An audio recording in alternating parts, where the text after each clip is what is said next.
Hey guys, welcome back to the channel. This is 83 Scales, and we're going to be working on a truck scale. This has had like 3 or 4 of us go here, and I'm one of the last ones. The one before me connected all the load cells together to get it working, and apparently it worked perfectly. It didn't. I found out why it didn't work perfectly. But these are great to connect things together.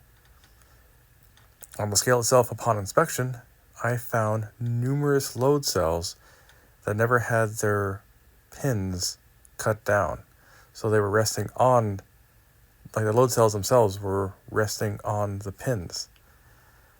And that will give you an inaccurate reading. And it will change throughout the scales, like daily, weekly, depending on the heat in the scale, during summertime anyways.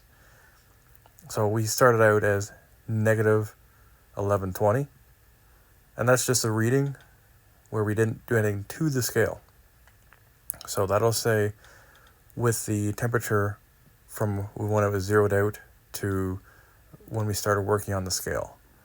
All the load cells are in place. We have a new junction box, so that's what that is. And I wrote all the load cells down, and I orientated it using the little indicator mark where it says little box there with the indicator. That gives you orientation for the scale itself, and then everything's all numbered. So when somebody comes in after you, they'll be able to know what load cell is what. Now, going back to each of the load cells, I discovered the pins, like I said before.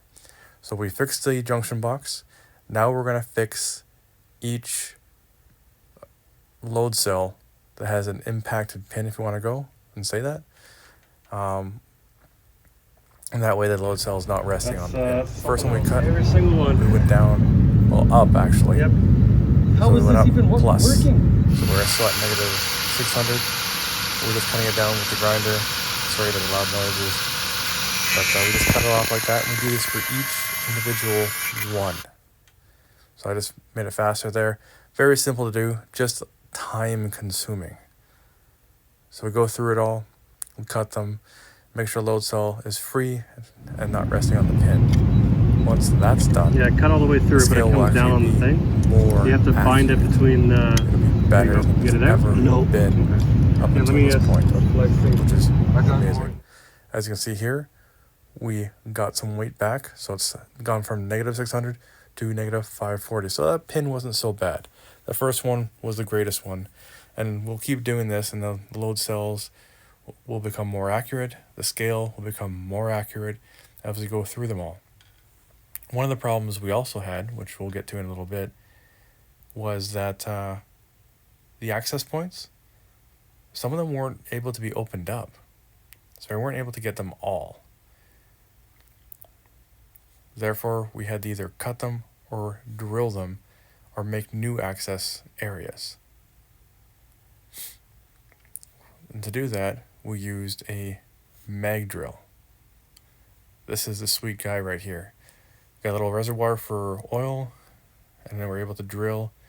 This thing was a miracle worker. This is my personal mag drill. I didn't get this from work. I had bought this myself at $600, and that was before COVID, so it's probably more expensive now. That's neither here nor there. This thing was a godsend. So we were able to drill through the plates, put new bolts in to secure them, and it was just like the best tool to own in this particular job. And I'm always saying this, and I'm trying to emphasize it, because if I had to do this by hand, I would have been worn out. It would have been ridiculous. We had to basically drill and bolt every single access panel. So 10 load cells, that's 10 access panels. It was a lot. It was a lot. However, it'll make the future access for whoever goes there, whatever technician it is, their job so much easier. This is just me pointing them all out because, well, we did a lot of work. Pretty proud of that. Here we are with the load cells, the weights, all equally positioned to calibrate the scale. Great photos, good work. And then we see this. We're all like, what is going on here? This kind of freaked us out because we did all the work. We thought we damaged it. So new junction box, we fixed the load cells, we did the extra step of the access panels, and it's fluctuating like this? What did we miss? We are literally asking ourselves, what is going on here? Oh yeah, we ran a new indicator cable too. Forgot to mention that. So, and I previously tested it before we started all this operation, so I'm testing it again now. So this is the second time. And it's coming out solid. I'm really scratching my head here. Like, I don't know what's going on.